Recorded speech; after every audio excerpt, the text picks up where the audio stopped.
have one of each, guys. One of each. One of each. One of each. One of each. One of each. One of each. One of each. One of each. One of each. One of. And welcome in everyone to LoneStarVarsity.com and LubbockOnline.com. I'm Zach Long, that is George Watson, and we have just returned from the spectacle known as UIL Realignment. You saw the scene there from the start, very hectic as these football and basketball teams find out their fate for the next 2 years. Yeah, I've always likened it, Zach, to the opening bell of the New York Stock Exchange. You got so much action going on, so much negotiating going on afterwards. It's quite a spectacle, like you said, and one that is always fun to cover, and one to see the reaction of how coaches find out, where they're going, what they thought they were going to do is comes to true or not. And so yeah, it's a big spectacle out there. And at this point, we know what they're going to do because we have the list, and we're going to dig right into it. Let's get into the big boy first in the, I guess if you want to call it, the newly created Class 6A in Texas for the big boy schools. Let's start first with a very Lubbock-centric district. Class 6A District 2, George. Amarillo, Tascosa, Coronado, Monterey, and looky there, the Friendship Tigers. Yeah, finally, kind of what we all expected. Friendship finally moving up into the largest classification. I know Brad Davis and them are excited to get going. Should be very competitive right off the bat. And Coach Davis was among the contingency that we spoke to about that move to the Class 6A districts. Yeah, it's we've been playing these teams in non-district, Amarillo High, and we played Coronado, and of course Monterey's been in our district in 4A. So, it's not any different than what we've been doing. And we've been playing non-district with the teams down south. So it's not anything we haven't been doing, and we're going to jump in feet first and try to be as competitive as we can right off the bat. And again, we've been fortunate. We've still been able to play those guys and kept that rivalry alive and all that. But naturally, when you throw a district game on top of that now, it'll definitely intensify. There's no doubt about that. So we look forward to that. I think that's continues to be good for Lubbock. And of course, being able to play Brad and his guys out at Friendship again, that's a great opportunity. We know how good they are. And of course, Mel coming back into the district from Amarillo, those guys have been awesome, and of course we've had battles with Tascosa for the last 2 years, so it ought to be good. And then we were able to get some new faces on the front end of this thing, and give our kids a chance to play some people and get out of all the things that we've been doing as far as that old district. So we think it'll be a very positive thing overall, but no, there's still a lot of work to be done between now and then. I'm pleased that it worked out the way it did with even though the district is smaller and even though it's 5 teams. I just think it's going to help us out here in West Texas a whole lot. George, there we go. We know that those guys are excited. They definitely have some rivalries renewed and a better chance to make the playoffs. Yeah, I mean, that's the biggest thing to come out of this district. With 5 teams in it, 4 teams go to the playoffs. So automatically Coronado, Monterey, Friendship, and even Amarillo and Tascosa, I mean, there's a 4 and 5 chance of making the playoffs out there. All you got to do is not finish last. There you go. And so you're going to be in the playoffs. So I know Coach Jackson is excited because finally they kind of feel like they're on an even level. When they were in that 10-team district, it was just hard to crack through the Odessas and the Midlands and the Abilenes. Now that they're in the district, that's more competitive to their liking, and the kids they have coming up in the program, I think they're excited about the possibilities of being able to make the playoffs finally. Let's go ahead and keep moving on. This one has a lot of Lubbock schools in it too. Class 5A, formerly known as 4A. Yep. Let's go into Class 5A District 4. Start first with Abilene Cooper. Definitely the name you notice in here. They're in with Lubbock High. Lubbock Cooper up to Class 5A, Plainview and San Angelo Lakeview. Yeah, For most of these schools, it's not going to be that different because Plainview, Lakeview, Lubbock High are all in the same district. You throw Abilene Cooper in there, they're automatically the district contender. And then Lubbock Cooper moving up from 4A, it's a very conglomerate type district coming in. Jason Strunk from Lubbock High, one of the coaches we spoke to about this small but very tough 5A district. I think it's good for Lubbock High for sure. We're familiar with the teams in there, Lubbock Cooper, Plainview, Lakeview. We've played them before. We played Abilene Cooper a few years ago, so we're familiar. It's a competitive district for us. I think we match up with those guys, and it should be a nice dogfight, I think. I think for Lubbock High, it really fits us. It's a good district. We are, and it's exciting making the move up, and we're just going to try to be competitive and excited for the change. George, you can tell the Cooper contingency is pretty excited, and I think Lubbock High is too, maybe minus that Abilene Cooper monster sitting up there at the top half half of that district. Yeah, I think you look at that district and you say Abilene Cooper is obviously going to be the favorite going into that district. I don't think there's any doubt about that. And everybody else is going to be playing for second, third, and fourth, like in the other ones. 4 teams go out of 5, so there's a 4 and 5 chance of going. So I think Lubbock High's chances of making the playoffs are still good. I think Lubbock Cooper's chances of making the playoffs, even though they're moving up in classification, are still going to be good. They're going to have a lot of momentum coming off of next year. And then Plainview and Lakeview are improving. So this is going to be a very tough competitive district that I think right now, unless something happens with Abilene Cooper, is going to be a battle for second place. But don't count out any of those teams maybe upsetting the Cougars here and there. Absolutely. And George, over the years here covering football in this area of the state, we're used to some very powerful Class 3A districts.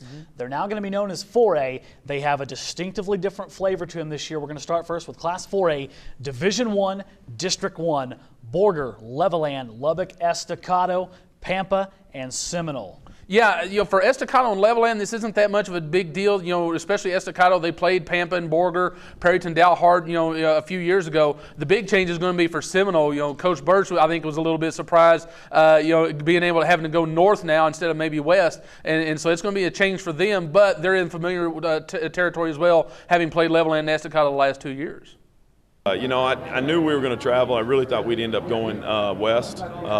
But it's good to be with some of those guys that I've been with the last couple of years. Coach Servants and Coach Sanderson do such a great job. And it'll be new for us going up to Borger and going up to Pampa. But, Pampa will have a familiar face with Coach Pointer getting that job a few weeks ago. And so we're excited about it. You never can control what UIL is going to do. The only thing you control is trying to get your kids ready, and so that's what we're going to do. And George, as we look at that district, I think the name that we talked about this morning, Pampa has a new head coach, Greg Pointer, formerly of Roosevelt. Yeah, Pampa was an interesting deal last year. They went 1-9, made the playoffs. Now they've got a new coach in Greg Pointer, formerly of Roosevelt. And I know he, in his first season at Roosevelt, we remember he took them 3 rounds deep. And I know there's some excitement up in Pampa. So it's going to be a very competitive district. I still like Estacado. I think Estacado's going to have some athletes. I think Levelland is on the way up. Seminole, I don't think, will be down too long. So this, and even Borger has traditionally been a good team. So this is going to be a very, very tough district, not only in travel-wise but competition-wise as well. Historically, some of our most successful teams have came out of Class 2A, now known as 3A. I want to burn through a couple of districts here, and we got a surprise setting in this bottom district. Yeah. Let's go through first Class 3A, Division 1, District 1, Amarillo River Road, Childress, Dimmitt, Friona, the powerhouses known as Littlefield and Muleshoe. Now in District 2, here comes a surprise, George. Yeah. Brownfield, Denver City, Shallowater drops down a class, and then they have Slayton and Tornillo. I have to struggle saying that one because I don't even know where Tornillo is. Well, Tornillo is exactly 383 miles from Shallowater. It's actually on I-10 about southeast of El Paso. It's a long ways out there. Yeah, Coach Maxfield was a little surprised. He talked about, when you actually see it on paper, it kind of hits you between the eyes a little bit, when you have to make that distance. And so there's going to be plenty of gas used in the Shallowater ISD, for that district coming up. But we've always discussed Shallowater is a successful program. Last time around, they were one student away from being down in that Class 2A. This is a team that's going to be a handful at that new level. Yeah, even though, like Coach said, they lose 21 starters, 21 seniors off that team that went 4 rounds deep last year. I think a lot of people still expecting them to be competitive. Thing you got to remember, Denver City's got some good young athletes. Brownfield's going to have Jacoby Hill coming back. That's going to be a very competitive district. You mix in Kermit, you mix in an upcoming Slayton team. That's going to be a very good district that, is going to be one of those that I think if you can survive the travels in there and be road warriors, you're going to have a good chance of coming out as the district championship. And speaking of getting used to something new, let's take a look at Class 3A, Division 2, District 1. Highland Park, Idalou, Roosevelt, Sanford Fritch, Spearman, and Tulia. A new group of friends for the Idalou Wildcats. Yeah, and I think this one is a perfect example of where the splitting the Division I and Division II in the preseason instead of the postseason really comes into play, because you've got Idalou and Roosevelt that are 5 miles apart here in eastern Lubbock County, and then you go all the way north of Amarillo, Sanford Fritch, Tulia is between here and there, but you got Sanford Fritch, all those schools up there. It's going to be a very tough travel district, for teams like Idalou and Roosevelt down in this area. I feel good. I know they're going to be well coached and ready, but we're going to keep doing what we do and get after them. So, that's always that'll be something that'll push the kids to work hard, because it's uncertainty. You don't know what they do. You don't know how they've been in the past. I get, you can look records up, but you don't know those kids. Those kids aren't familiar with our kids. It's going to be fun. George, I think Idalou coach Jeff Lofton's probably going to win the award for most intimidating coach stepping off a bus. Yeah, no kidding. Yeah, I think the other coaches will be glad he's not playing, the way he looks, because he played that way when he was at Idalou. But they coach that way. They coach tough. They coach hard-minded, and that's the way they're going to play, and that's the way that district is going to be. You've got all those teams up there. Idalou, I think probably the more tradition-rich of all those teams. And then you've got some questions in Roosevelt. They're going to have a new coach, because we mentioned Coach Pointer went up to Pampa. They're going to have a new coach. So an interesting dynamics that are going to come out of that district for sure. And speaking of the word tough, I like that you said that, because we're going to move on to Class 2A, Division I, District 2. Tough is the operative word here. Yeah. Abernathy, Floydada, Hale Center, New Deal, Olton, and Tahoka.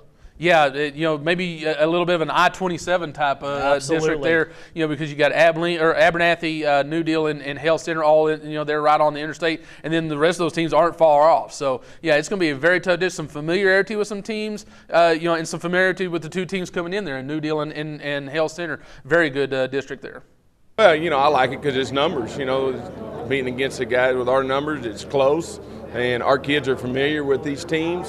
Olton, Floydada, of course, we're already in our district, and then you bring in the teams that were 1A last year, New Deal and Hale Center, bring in Tahoka, and I think it'd be a great district. George, I think the game I look forward to most there is Abernathy New Deal. I think that's a natural rivalry waiting to happen. Obviously, one that has been played in the past, but not in the recent past, because they've both been in two different classifications. Two of our better area teams here in the non-city ranks with Abernathy and New Deal. That's going to be an outstanding 2-year series right there. Hale Center's got a good offense out there. Olton, made the playoffs. They're up and coming. Just a very well-rounded district. I think is going to be a very competitive district night in and night out.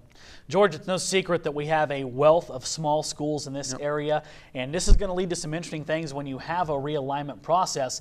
And I'm going to look at a couple districts here that are going to create a lot of rivalries. They're very tight geographic clusters, which should be very interesting. Let's start in 2A Division II, District 3. Clarendon, Crosbyton, Lockney, Memphis, Quanah, and Rawls. That's a very close contingency of schools. It is. You've got the two Crosby County schools in Crosbyton and Rawls. You've got a Lockney team that's right up there. And then they have to go all the way up, north and up to around the Red River with Quanah, Clarendon, teams like that. That's going to be a very competitive district for sure.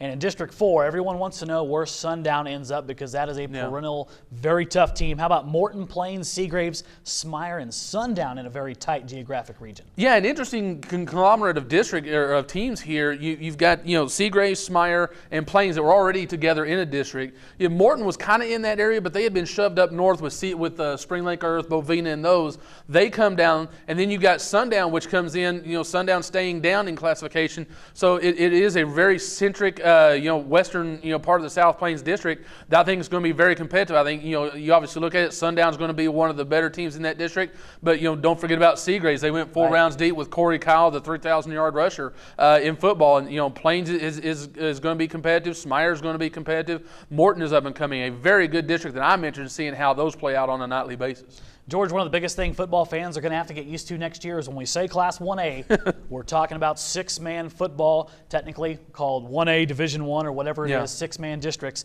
Here's a powerful little district right here. 1A Division I, 6-man District 2, Lorenzo, Petersburg, Spur, and Turkey Valley. There are some traditional powerhouses all looped together right there. Yeah, there are. Valley, a tradition-rich team. Petersburg, been one of the more successful 6-man teams since they moved down from 1A. You've got Spur that had been playing in that Jayton-Guthrie district that's very competitive, and Lorenzo team that is competitive. I like this one. I think they did a good job in building all the 6-man districts. Obviously one of the things, Lubbock Harmony is not going to be playing anymore because of the rule that would have forced them to play 4A. Absolutely. There's just no way they could do that, so they're not going to. They're going to be out. So you've got even a district like Anton and Ropes and Meadow. Those 3 teams right there are going to be very competitive. Some in the eastern and southern parts of the South Plains are going to be very competitive. So yeah, I think they did a good job of creating very competitive 6-man districts that's going to have some good battles in them. And the beautiful thing about UIL realignment, whether you like it or dislike it, it creates a lot of renewed hopes with some of these teams who may have been stuck in a very difficult district. Now they have a chance to compete, and it should be a heck of a process to watch over the next 2 years. And guys, there are a lot of other teams that we didn't get to, but we want you to know about them. We have full coverage over at LubbockOnline.com and Lone Star Varsity, George. Pretty much anything they could want over there. Yeah, we'll have the complete list of South Plains District. We'll have a reaction from all these coaches that we just had. Complete coverage. It's one of the more, in addition to signing day and maybe the first game of the year, maybe one of the more exciting days for high school coaches, and we'll have complete coverage over there. And if you would like to get an inside look at the hectic nature of UIL Realignment Day, staff photojournalist Steven Spillman did a very nice piece today, Sights and Sounds. Go check that out over at LubbockOnline.com. For now, though, that is going to wrap up our UIL Realignment special. For George Watson, I'm Zach Long. We'll see you next time.